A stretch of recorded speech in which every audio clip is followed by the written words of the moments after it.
Hey guys, আজকে তোমাদের সাথে একটা ডিমের টেবিলের রেসিপি শেয়ার করতে চলে এসেছি। আর এই ডিমের টেবিলের রেসিপিটা আমি বাড়িতে যেভাবে বানাই একদম সেইভাবে। তো ফার্স্টে ডিমটা সিদ্ধ করে হাফ হাফ করে কেটে নেব। আর আদা, রসুন, লঙ্কা কুচি আমরা সব রেডি করে রেখে দেবো, একদম হাতের কাছে সব রেডি করে রেখে দেবো। পেঁয়াজ কুচিও রাখবো, যাতে আমাদের রান্না করার সময় যাতে মশলাটা মেন পুরটা কষানোর সময় যাতে কোনো অসুবিধা না।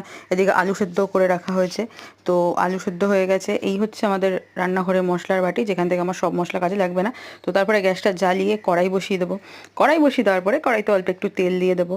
তেলটা দেওয়া হলে তেলটা যেই গরম হয়ে যাবে, একটু চিনে বাদাম, যেটা পড়লে বেশ মুখে ভাল লাগে, হালকা করে ভেজে লাল লাল করে তুলে রেখে দেবো। আর এই রেসিপিটা তোমরা অবশ্যই বাড়িতে ট্রাই করো, আর ট্রাই করার পরে কিন্তু আমাকে কমেন্টে অবশ্যই জানাবে যে তোমাদের কেমন লেগেছে খেতে।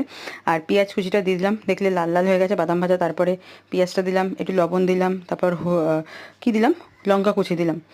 লঙ্কা কুচি দেওয়া হলো, তারপরে একটু হালকা হালকা ভাজা ভাজা হবে, যে একটু লালচে লালচে ভাব আসবে। তারপরে আদা রসুনটা দিয়ে দেবো, আদা রসুন পেস্টটা, সেটা আবার একটু ভালো করে পেঁয়াজটাকে ভেজে একদম লাল লাল করতে হবে। যারা ঝাল খেতে চাও আরও লঙ্কা দিতে পারো। এরকম লাল লাল হয়ে যাওয়ার পর মশলাটা দিয়ে দিলাম, হলুদ, লঙ্কার গুঁড়ো, জিরে ধনে গুঁড়ো দিলাম। এই যে দেখতে পাচ্ছ জিরে ধনে গুঁড়ো দিয়েছি। আর তারপরে একটুখানি শাহি গরম মশলা দিয়ে দিলাম। জাস্ট এবার মশলাটাকে কষিয়ে নিয়ে তারপরে আলুটাকে দিয়ে দেবো, সিদ্ধ করে রাখা আলুটাকে। এবার আলুটাকে দেওয়ার পরে ভালো করে কষতে হবে মশলাটা। আর এর মধ্যে আর একটা মশলা যাবে, যেটা আমি একদম তুলতে ভুলে গেছি, সেটা হচ্ছে শুকনো লঙ্কা, দারচিনি, লবঙ্গ, এলাচ, মৌরি, আর হচ্ছে ধনে, যেটা শুকনো খোলায় ভেজে তারপরে ড্রাই রোস্ট করে দিতে হবে। যেটা আমি দিয়েছি কিন্তু ভিডিওটা করতেই ভুলে গেছি। আর এই হচ্ছে মশলাটা তৈরি হয়ে গেছে, নামিয়ে দিয়েছি। তারপরে এখানে ডিমের ওপর একটু ব্ল্যাক পেপার, একটু লবণ ছড়িয়ে দিলাম।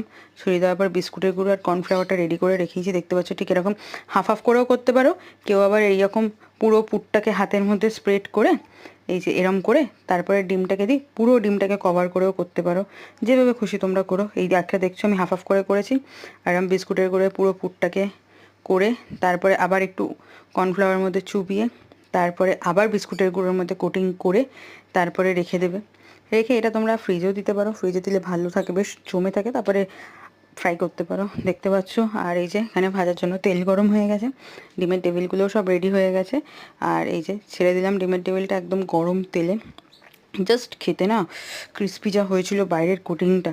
এবার ডিমের টেবিলটা ভাজা হোক, হালকা লাল লাল হবে, তারপর তুলে দেবো। তো এই যে দেখতে পাচ্ছ ডিমের টেবিলটা প্রায় লাল লাল হয়ে গেছে। এই যে তুলে দিলাম। বাইরে দোকানে বা বিয়ে বাড়ির ডিমের টেবিল তুমি মিস করবে না, বাড়িতে বানিয়ে খাও, জাস্ট অসাধারণ লাগবে, তাই তো? ক্রিস্পি, ওপরটা তেল তেলে অবশ্যই থাকবে, আর ক্রিস্পি যেহেতু কুড়মুড়ে হয়েছে। এই যে ভেতরটা অবশ্যই তোমরা বাড়িতে বানিয়ে জানিও কেমন হয়েছে।